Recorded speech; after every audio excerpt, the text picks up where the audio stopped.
Hi viewers, welcome to our channel. ప్రస్తుతం మనతో పాటు సీనియర్ జర్నలిస్ట్ దాము బాల సార్ వారితో మాట్లాడుతున్నాం.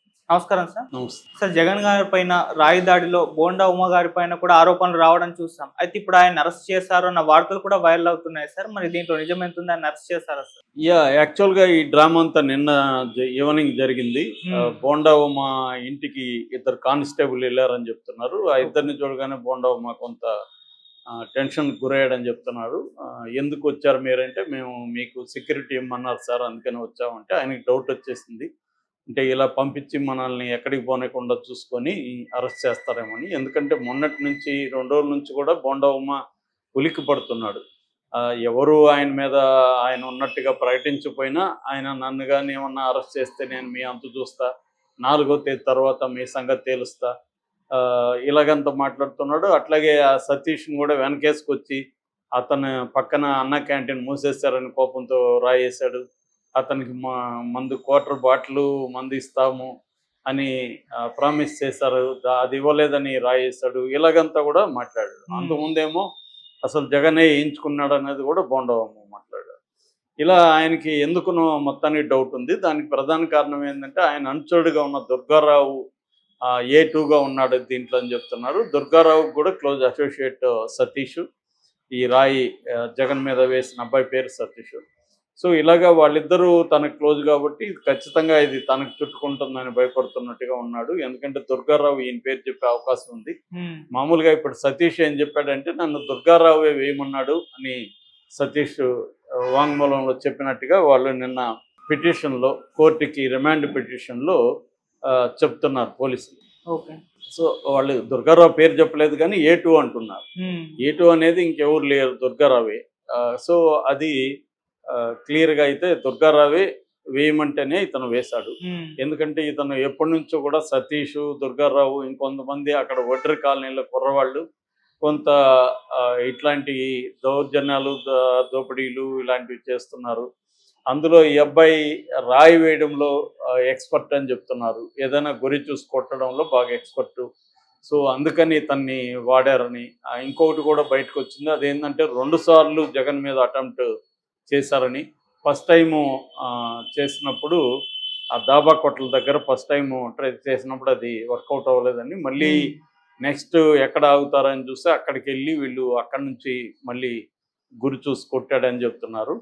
సో ఈ క్రమంలో ఇది ప్లాన్డ్గా చేసిన హత్యా ప్రయత్నమే తప్ప మామూలుగా ఏదో కోపంతోనో ఇంకోటో ఇంపల్సివ్గా చేసింది కాదు. క్లియర్గా దుర్గారావు వీళ్ళు ప్లాన్ చేసుకొని అతని దగ్గర రాయించారు. అతను ఎందుకంటే ఎక్స్పర్ట్ ఈ టీంలో అని. సో దీనికి సంబంధించి 12 మంది సాక్షులను పెట్టారు. ఆల్రెడీ VRO స్వర్ణలతతో కూడా ఇందులో ఒక సాక్షి ఎల్ఐ అని పెట్టారు. ఆ ఎల్ఐ వాళ్ళ అబ్బాయి కూడా ఈ టీంలో ఉంటాడు. అబ్బాయి మైనరు. సో ఆ అబ్బాయి వాళ్ళ నాన్నకు పోయి చెప్తే ఇలా జగన్ పైన రాయేసింది సతీష్ అని వాళ్ళ నాన్న వెళ్ళి ఆ VRO కలిసి VROకి చెప్పారని, ఎందుకంటే మళ్ళీ మనకెక్కడ చుట్టుకుంటుందని ముందు పోయి చెప్పారని పోలీసులు చెప్తున్నారు. సో ఇదంతా ఇప్పుడు ఏమవుతుందంటే బోండా ఉమ్మకి చుట్టుకునే అవకాశం ఉంది. అందుకని బోండా ఉమ్మ ముందుగా పారిపోయాడని కూడా వార్తలు వచ్చాయి. దాని తర్వాత ఏమో నిన్న ఈ పోలీసులు వెళ్ళగానే బోండా ఉమ్మ చూసి షాక్ అయ్యి షర్టు మార్చుకొని గోడ దూకి పారిపోయాడని రాస్తున్నారు. ఈ లోపల అతను వంగవీటి రాధాకి వాళ్ళ మామయ్యకి ఫోన్లు చేశాడని, వాళ్ళు వచ్చి తనని తీసుకెళ్లారు, మొగలరాజపురం తీసుకెళ్లారని చెప్తున్నారు. అంటే పోలీసుల ప్లానింగ్ చూస్తూ ఉంటే ఇది మెల్లమెల్లగా బోండా ఉమ్మకి చుట్టుకునే అవకాశం ఉంది. ఎందుకంటే ఇప్పటి వరకు ఆ కాలనీలో 6 మందిని తీసుకొని వెళ్ళి విచారిస్తున్నారని చెప్తున్నారు. కానీ దాని మీద సలీం అనే అతను కోర్టులో కూడా పిటిషన్ వేశాడు, సెర్చ్ టీంని పెట్టమని. సో ఇది సెర్చ్ కమిటీని ఫామ్ చేసిన కోర్టు కూడా సెర్చ్ కమిటీ నేను వెళ్ళి అక్కడున్న పోలీస్ స్టేషన్లు కావచ్చు, SP ఆఫీసులు, ASP ఆఫీసులు అన్నీ కూడా తిరిగారు. ఎక్కడ వీళ్ళు లేరనే విషయాన్ని కోర్టు దృష్టికి తీసుకెళ్లారు. కానీ ఒడ్రా అక్కడ కాలనీ వాసులేమో లేదు, మా వాళ్ళని తీసుకెళ్లారు, 16వ తేదీ తీసుకెళ్లారు, ఇప్పటి వరకు మా వాళ్ళని ప్రొడ్యూస్ చేయలేదు, మాకు ఆందోళనగా ఉందని వాళ్ళు అంటున్నారు. మామూలుగా పోలీసులు ఇట్లాంటివి చేయడం అనేది వెరీ వెరీ వెరీ కామన్. అదేమి పెద్ద విచిత్ర విషయం కాదు. వాళ్ళు మామూలు వాళ్ళని అయితే ఏం చేస్తారంటే, వారెంట్లో ఏముండవు, వచ్చి ఎత్తుకుపోతారు. ఎత్తుకుపోయిన తర్వాత ఇట్లాగే ఏమన్నా కోర్టులో కేసు వేస్తారని చెప్పినప్పుడు వాళ్ళు ఏం చేస్తారంటే ప్రైవేటు గెస్ట్ హౌస్లో అట్లాంటి దగ్గర పెట్టేసుకుంటారు వాళ్ళు. ఓకే. పెట్టేసి అక్కడ వాళ్ళని విచారించడం, వాళ్ళని ఒప్పించడానికి ట్రై చేయడం, లేదంటే బెదిరించడం, మీ అమ్మ నాన్న బతకరు అని చెప్పడం, రకరకాల పద్ధతుల్లో బెదిరిస్తారు. వాళ్ళకి కావాల్సిన విధంగా వాళ్ళు చేస్తారు. అలాగా ఇప్పుడు బోండా ఉమ నిజంగానే ఈ దుర్గారావుకి చెప్పాడా, దుర్గారావు సతీష్కి చెప్పాడా, ఇవన్నీ కూడా ప్రూవ్ అయితే కానీ మనం కరెక్ట్ అని చెప్పలేం. ఇప్పటి వరకు ఏంటంటే సతీష్ అనే అబ్బాయి వేసాడని చెప్తున్నారు. దానికి సంబంధించి కోర్టుకి ప్రాథమిక ఆధారాలు పెట్టారు. అందులో ప్రధానంగా ఏంటంటే సెల్ ఫోను, తర్వాత వీడియో ఫుటేజీ, తర్వాత ఆ అబ్బాయి సెల్ ఫోన్ తీసుకొని అందులో సిడిఆర్ ఉంది, కాల్ డేటా రికార్డు, దాంట్లో కూడా ఇవన్నీ మాట్లాడినారు, చాట్ చేసుకున్నారని చెప్తున్నారు. అవన్నీ పెట్టారు. అలాగే సెల్ టవర్ లొకేషన్లో కూడా వీళ్ళు ఆ టైంలో అక్కడ ఉన్నారని పెడుతున్నారు. ఆ వివేకానంద స్కూల్ దగ్గర నుంచి చేశారనేది ఇప్పుడు పోలీసులు ఎస్టాబ్లిష్ చేస్తున్న ఫ్యాక్ట్ అనమాట. సో ఈ క్రమంలో ఇవన్నీ చూడడం వల్లే జడ్జి గారు కూడా ఈ అబ్బాయికి సతీష్కి 14 days రిమాండ్ ఇచ్చారు. నిజానికి అవతల సలీం చాలా గట్టిగానే కౌంటర్ చేశారు. ఎందుకంటే జగన్కి సతీష్కి ఏ రకమైన ఎనిమిటీ కానీ, గొడవలు కానీ, ఆస్తి గొడవలు ఇంకొకటి లేవు. అలాంటప్పుడు అతను చంపడానికి ఎందుకు వేస్తాడు, అతను చంపాల్సిన అవసరం ఏంటి, మోటివ్ ఏంటి అనేది అడిగారు. కానీ యువతల పబ్లిక్ ప్రాసిక్యూటర్ ఏంటంటే అతను డబ్బులు ఆశ చూపించాడు దుర్గారావు, అంటే A2. సో డబ్బుల కోసం అతను వేశాడు. దానికి అంతకంటే మోటివ్ ఏముంటుంది? కిరాయి హంతకులకి అందరికీ పర్సన్స్ తెలుసుంటారా, ఆస్తి గొడవలు ఉంటాయా?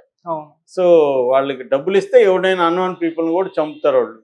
సో అంత మాత్రాన్ని ఆస్తి గొడవలు లేవు కదా, ఇతనికి ఏమి లేవు కదా గొడవలు, పక్కింటి గోడ గొడవ ఇంకోటి లేదు కదా అని కోర్టులో వాదిస్తే అది చల్లదు.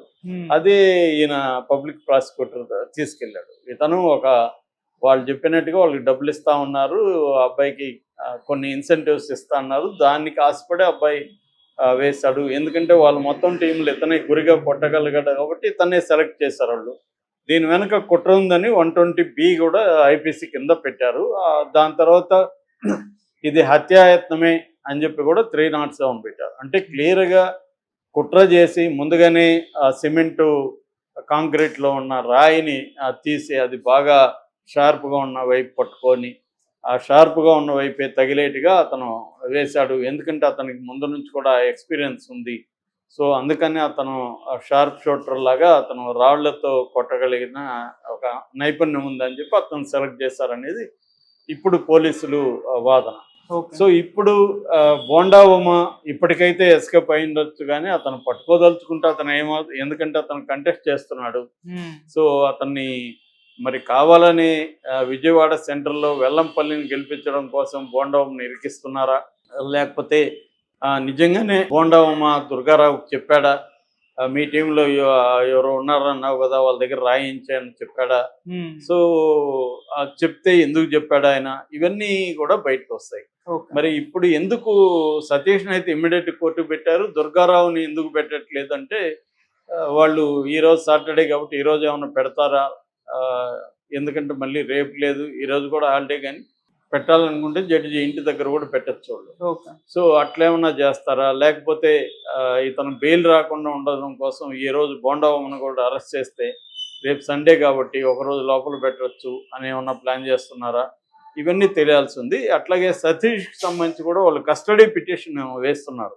ఎందుకంటే ఆ అబ్బాయిని ఇంకా ఎక్కువ విచారించాలని. మామూలుగా అయితే అనఫిషియల్గా వీళ్ళు 5-6 రోజులు మినిమం పోలీస్ స్టేషన్లో పెట్టుకుంటారు. పోలీస్ స్టేషన్ కావచ్చు, బయట ఎక్కడైనా పెట్టుకొని విచారిస్తారనమాట. కానీ వీళ్ళకి ఇప్పుడు అది ఇబ్బంది అవుతుంది, ఎందుకంటే కోర్టు ఇదైంది. అయినా కూడా వీళ్ళు దుర్గారావుని అయితే వాళ్ళ కస్టడీలోనే పెట్టుకున్నారు. అట్లాగే సాక్షులను కూడా 12 మందిలో 6 మంది కుర్రవాళ్ళని, మైనర్స్ ఎక్కువ మంది ఉన్నారని చెప్తున్నారు. ఈ దుర్గారావు పేరెంట్స్ కానీ భార్య, పిల్లలు వీళ్ళు కూడా బాగా నిన్న వచ్చి ఆందోళన చేశారు. కానీ వాళ్ళు పోలీసులు మీ వాళ్ళకి ఏమీ కాదు, మేము పంపిస్తామని చెప్పి వాళ్ళని సర్ది చెప్పినట్టుగా కనిపిస్తుంది. సో ఈ రోజు ఈవినింగ్ లోపల మనకి క్లారిటీ వస్తుంది బోండా ఉమని అరెస్ట్ చేస్తున్నారా లేదా.